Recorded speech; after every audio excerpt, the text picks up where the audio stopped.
Bonjour à tous et bienvenue pour cette nouvelle vidéo. Cette semaine, j'ai fait une petite découverte bien sympa, un article qui explique que l'UNESCO a fait finalement un classement des 10 langues les plus compliquées à apprendre dans le monde entier. Je pense que ça peut être intéressant de partager ça avec vous. Et petit spoiler, le français a sa place dans la liste. Donc on va voir ça. Et ben commençons justement par le numéro 10, la langue la moins difficile à apprendre dans cette liste. C'est justement le français. Alors bon, la moins difficile à apprendre, mais elle est quand même dans le top 10. Donc bon, on tape quand même dans le haut du panier. Et ce qui est le plus difficile à apprendre en général pour le français, c'est la grammaire. La grammaire, c'est super compliqué. Même nous, français, il y a plein de choses qu'on maîtrise pas, et je suis sûr qu'il n'y a pas un seul français qui maîtrise la grammaire à fond complètement. Pour dire, il y a des règles qui sont complètement illogiques, qui n'ont pas vraiment de sens, et du coup, c'est très compliqué de les assimiler, de les comprendre. D'autant plus que bon, à la rigueur, s'il n'y avait que ces règles-là, ça passe. Mais le pire, c'est qu'il y a des exceptions. Donc vous apprenez les règles, mais ça s'applique pas tout le temps. Et les exceptions, c'est pas logique non plus. C'est des trucs vraiment compliqués à retenir. Et moi qui habite à l'étranger, de temps en temps, j'en parle un petit peu avec mes collègues. Et justement, ceux qui ont commencé à apprendre le français, ils ont très vite arrêté à cause de deux facteurs. Le premier, justement, c'est les exceptions. Les exceptions qui sont super compliquées toujours à retenir.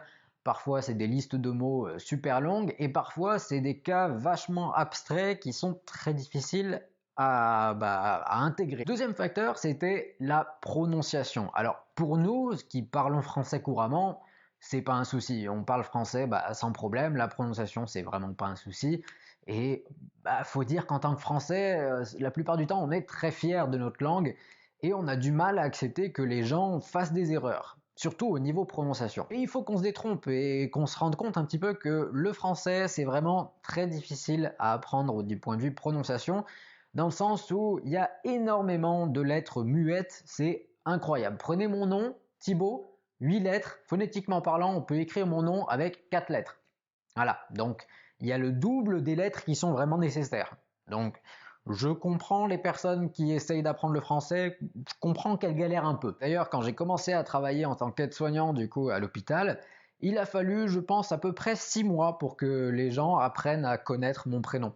Mais estimons-nous heureux, on est quand même que 10e, un dernier de ce classement. Croyez-moi, il y a plus difficile encore. Pour ce qui est des trois prochaines langues, 9, 8 et 7, on tourne autour des langues germaniques. Et ouais, le fameux allemand, Ich bin Kartefeu. Le 9e, on a le danois, le 8e, le norvégien et le 7e, l'allemand. Alors là aussi, dans ces domaines-là, ce qui est compliqué, c'est la grammaire, dans le sens où ça change beaucoup de ce qu'on connaît en français. Et c'est surtout l'ordre des mots dans les phrases qui change complètement, les déclinaisons qui sont différentes et qui ont une logique différente, d'autant plus qu'en allemand, je crois qu'il y a 3 genres différents, donc le masculin, le féminin et le neutre. Vraiment compliqué à assimiler tout ça. Ce qui est du norvégien et du danois, là aussi la prononciation est complètement différente. L'alphabet est aussi différent, pas énormément, il y a quelques lettres en plus, mais il faut les apprendre quand même, et ce sont des sons qu'on ne connaît pas du tout en français. Donc avant de maîtriser ces sons-là, il faut bien bosser. Alors étonnamment, dans la liste, il n'y a pas le suédois. Pourtant, il fait partie quand même des langues germaniques un petit peu du nord, avec le danois, le norvégien. Bon, on s'attendrait quand même à ce qu'il y ait le suédois. Mais l'UNESCO considère que le suédois est beaucoup plus facile que le reste et que du coup, il n'a pas sa place dans la liste. Alors je parle suédois, ok, je parle pas norvégien, j'ai quelques petites notions de norvégien. De ce que je vois, selon moi, je vois pas en fait ce qui est si différent que ça entre le suédois et le norvégien. Ce sont deux langues qui sont vachement similaires, donc j'avoue que sur ce coup-là, je comprends pas trop la logique. Pour la sixième langue la plus difficile à apprendre au monde, c'est le finlandais. Et oui. Alors j'étais très optimiste au début, je pensais vraiment qu'en apprenant le suédois, je m'ouvrirais la porte à plusieurs langues. Le suédois, le norvégien, le danois, le finnois, pourquoi pas l'islandais? Et j'étais bien naïf. Le finnois est complètement différent. Au lieu de se rapprocher de la langue germanique, il se rapproche un peu plus du russe. La difficulté réside principalement en le fait qu'ils ont tendance à rajouter beaucoup de préfixes et de suffixes. C'est-à-dire qu'un mot peut être complété par une petite particule avant ou après le mot, et en fonction de ça, le sens change complètement. Et puis le fait de le lire, ça peut être un petit peu décourageant. J'ai plusieurs collègues qui sont finlandais. Quand on voit les textes écrits en finlandais, enfin en finnois, ça fait vraiment bizarre, hein. Il y a beaucoup de lettres, on ne sait pas trop comment le prononcer, il y a beaucoup de consonnes, de voyelles avec deux points, des accents et tout. C'est sympa. Et au final, plus de peur que de mal par rapport à la prononciation, puisque bah, finalement c'est une des langues les plus simples à prononcer de ce qu'on m'a expliqué, puisque bah, il n'y a pas de question à se poser en fait, hein. S'il y a un I qui apparaît, bah, on prononce I. S'il y a un A qui apparaît, on prononce A. Et toutes les lettres qui apparaissent, bah, on les prononce exactement comme elles se prononcent normalement en fait. Il n'y a pas à se poser de questions. Un autre point un petit peu difficile dans le finnois, c'est que la nature et la forme des mots peut changer en fonction de la phrase. C'est-à-dire qu'un verbe, pour nous, ben, la fonction du mot, c'est un verbe, simplement. Et il aura toujours cette fonction-là, il aura toujours cette forme-là, etc. En finnois, cette fonction-là et la forme du mot peut changer en fonction de la phrase. Et du coup, le sens change complètement. Pour la 5e position, on a le japonais, première langue asiatique. Et oui, c'est pas étonnant parce que déjà, quand on commence la langue, on t'apprend qu'il y a 3 alphabets différents. C'est une bonne base. 3 alphabets, 2 syllabiques et un qui se rapproche du chinois. Et oui, les 3 alphabets sont utilisés. Alors certains un petit peu moins que d'autres, mais les 3 alphabets sont utilisés. Un autre point qui est un petit peu compliqué dans le japonais, c'est que la prononciation est totalement différente.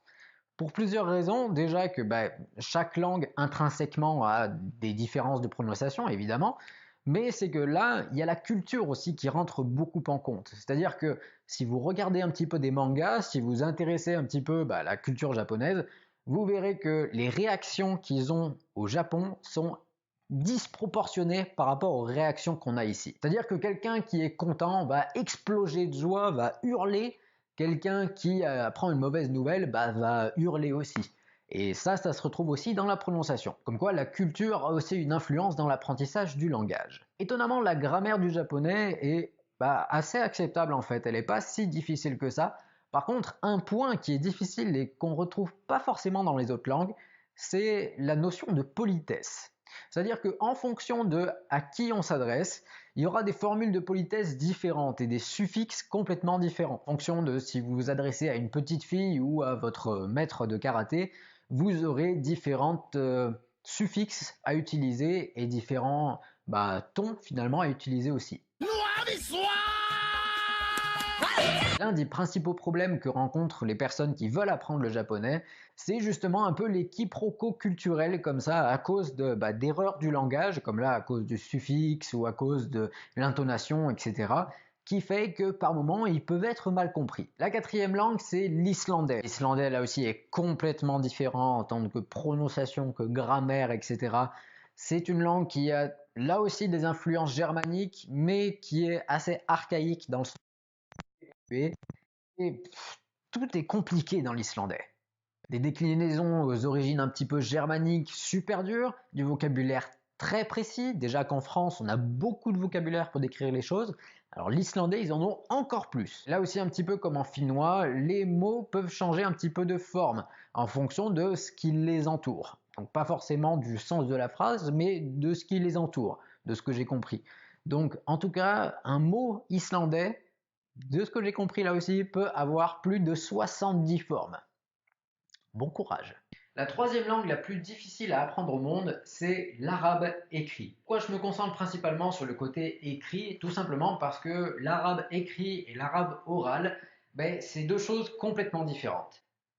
L'arabe écrit, pour nous qui ont des langues plus latines ou même germaniques, c'est très compliqué dans le sens où l'alphabet est fondamentalement différent. Vraiment différent. Tu me montres un texte, je vois absolument rien à part des traits, des points, etc. Alors c'est très joli, hein, c'est une langue super jolie quand elle est écrite. Mais alors pour nous, c'est incompréhensible. La plupart du temps, pour beaucoup de langues en tout cas, on écrit de gauche à droite. Et bien là, c'est l'inverse, on écrit de droite à gauche et on lit aussi de droite à gauche. Donc on reprend vraiment les fondamentaux jusqu'à même réapprendre à lire au final. Et puis là aussi un point pour lequel j'ai fait la distinction entre l'écrit et l'oral.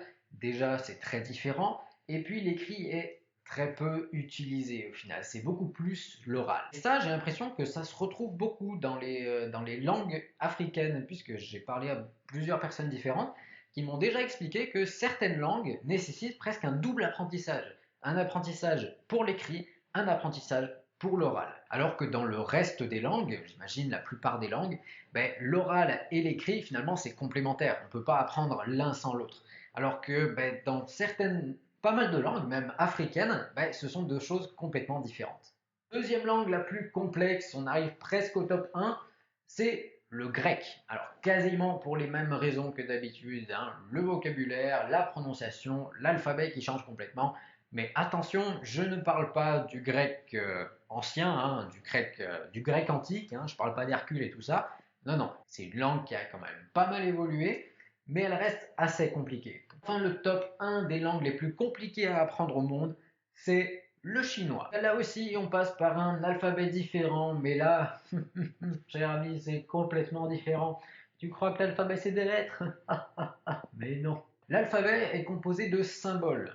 C'est ce qu'on appelle des sinogrammes. Et au lieu de représenter une lettre ou un son comme nous, eh bien non, la plupart du temps ça représente un mot.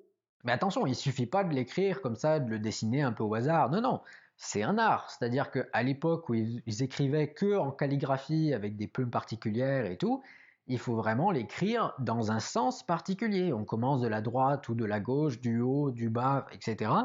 Et si on commence par le mauvais endroit, le mot est faux. Même si le dessin est exactement identique, si vous avez commencé du mauvais endroit, c'est faux. Ces symboles-là n'ont pas été dessinés au hasard, puisque chacun d'entre eux représente un ou plusieurs éléments. Tous ces symboles qui s'inspirent un petit peu de la vie réelle, donc dans un sens, ça peut apporter une certaine facilité à apprendre, mais là où ça devient un petit peu plus compliqué, c'est qu'il y a plus de 5000 caractères. Alors évidemment, comme dans toute langue, hein, c'est un peu comme le vocabulaire. En français, des mots de vocabulaire, il doit en avoir des millions, et au final, au quotidien, on n'en utilise que quelques milliers. Là, c'est pareil, il y en a 5000 au total, mais évidemment, tous ne sont pas utilisés au quotidien, c'est bien moindre. Mais quand même, si vous voulez apprendre le chinois, je vous souhaite bon courage. Et après tout ça, qu'est-ce qu'on peut en tirer? Pourquoi finalement toutes ces langues, c'est si compliqué? Est-ce que c'est compliqué que pour nous, ou est-ce que c'est compliqué pour le monde entier de la même manière? Pourquoi c'est si compliqué là? Personnellement, j'ai retiré 7 facteurs. 7 facteurs qui peuvent influencer la difficulté d'une langue. La première que j'ai trouvée, c'est simplement votre langue maternelle. Quelle est votre langue maternelle? Si en tant que francophone, vous voulez apprendre l'espagnol ou l'italien, ce sera beaucoup plus facile que si vous voulez apprendre l'hindou, par exemple. Tout simplement parce que vous avez un lien avec cette langue. Que ce soit l'espagnol ou l'italien, ça reste une langue latine. Donc les bases sont les mêmes. Vous allez retrouver à peu près les mêmes logiques. Le vocabulaire sera pas mal similaire et du coup vous aurez quand même assez de facilité finalement à l'apprendre. Et c'est réparti souvent en différentes catégories. Et en ce qui concerne l'italien et l'espagnol, pour nous francophones, c'est considéré comme une des langues les plus simples à apprendre. Et quelqu'un qui n'a pas de notion du tout, on considère qu'en à peu près 3 mois, de bon travail, hein, de travail correct quand même, on peut parler à peu près couramment. Ça me semble assez logique comme raisonnement. Personnellement, j'ai pas essayé, donc je peux pas vous dire, mais s'il y en a certains d'entre vous qui parlent couramment espagnol ou couramment italien, dites-nous-en un peu plus. Deuxième facteur, c'est que le nombre de langues apprises aide énormément. Ce que je veux dire, c'est qu'une fois qu'on apprend une langue, on obtient une certaine méthode, une certaine facilité. Notre cerveau s'organise en fait, d'une certaine manière.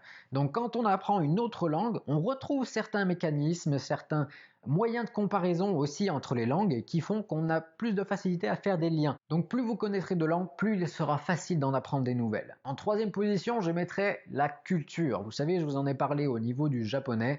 Et oui, la culture, c'est vraiment quelque chose qui influence beaucoup finalement sur la langue et qu'on a tendance à négliger pas mal malheureusement. Par exemple, cette semaine, j'ai écouté un podcast d'une Suédoise qui parle de la langue suédoise justement, où plusieurs personnes peuvent intervenir au travers de questions. Et là, c'était de la chance, hein, comme quoi le monde est petit. Un Français a pris la parole dans cette interview et a dit « Je comprends pas, ma copine suédoise est vraiment... je comprends pas ce qui se passe. » La situation étant que la Suédoise lui disait mais tu peux pas m'aider. Sauf qu'en suédois, cette formulation-là, c'est complètement normal. Et ça a exactement la même signification de est-ce que tu peux m'aider. Ces deux formulations-là sont exactement les mêmes Et pour lui qui était français, pour lui c'est un peu comme une agression, c'est un peu comme un reproche. Pas du tout, dans leur culture c'est vraiment normal en fait, ça a exactement la même signification. Pareil pour le japonais, si je reviens à mon exemple, le fait d'exprimer sa joie ou sa colère de cette façon complètement explosive, ça va aussi influencer la prononciation et puis votre apprentissage de la langue évidemment, puisqu'il va falloir vous adapter aussi. Quatrième facteur, la langue en elle-même. Intrinsèquement, la langue peut être plus compliquée que d'autres. Regardez le français, la grammaire est très compliquée. Il y a certaines règles qui sont difficiles à comprendre, alors que pour d'autres, la grammaire est beaucoup plus simple. Cinquième facteur, la prononciation. En soi, la prononciation, c'est pas un problème. Je veux dire, tout le monde peut l'apprendre, c'est simplement une suite de règles. Là où ça devient plus compliqué, c'est que ces règles peuvent être plus ou moins difficiles. Si on prend l'exemple du japonais, par exemple, la prononciation est réglée par une histoire de ton. Le Rire Jaune, par exemple, explique super bien dans sa vidéo où il dit qu'une petite syllabe M-A, dépendamment de sa prononciation, signifie cheval ou quelque chose de complètement différent, je crois maman. Donc, par mégarde, vous pouvez insulter votre mère de cheval. Voilà. Enfin ça concerne que le chinois, mais dans l'ensemble, la prononciation, c'est un des points les plus importants quand on veut apprendre une langue et un des points qui peuvent être les plus difficiles à maîtriser. Sixième point, c'est tout simplement le lien avec la langue. Pareil, si vous voulez apprendre l'espagnol, que vous habitez en France, ça reste assez simple de côtoyer la langue espagnole. C'est pas si loin que ça, géographiquement parlant, et puis bon, il y a beaucoup de choses qui sont disponibles à écouter. Alors que si vous voulez apprendre par exemple l'hindou, déjà l'hindou c'est beaucoup plus loin, donc difficile de côtoyer géographiquement parlant la langue, de se rendre dans le pays, etc. Ça demande beaucoup plus d'investissement. Et puis c'est beaucoup plus difficile de s'immerger dans la langue. J'ai jamais entendu, enfin il y en a sûrement, mais j'ai jamais entendu parler d'un podcast hindou. Et enfin, septième et dernier facteur, c'est l'implication. L'implication que vous avez dans la langue. Évidemment, si vous vous sentez impliqué par exemple dans l'apprentissage de l'anglais, ça va aller beaucoup plus vite que si on vous force à apprendre le russe et que vous avez absolument rien à y gagner. Voilà, c'est la fin de cette vidéo. C'était une vidéo un petit peu plus détente et puis bon, on a fait une petite analyse à la fin sur quelles étaient les difficultés qu'on peut rencontrer et pourquoi c'est aussi difficile d'apprendre une langue. Je pense que c'est assez intéressant et si là mon analyse c'était vraiment que personnel, si vous avez d'autres idées, n'hésitez pas à les dire en commentaire, ça peut être super intéressant. En tout cas, comme d'habitude, si la vidéo vous a plu, pareil, pouce bleu, commentaire, partage, tout ce que vous pouvez, ça m'aide énormément. Et puis je vous invite à voir toutes les autres vidéos de ma chaîne qui parlent de langue, d'expatriation, etc., etc. Bienvenue. En tout cas, encore une fois, j'espère vraiment que vous avez apprécié la vidéo et je vous dis à très vite. Salut.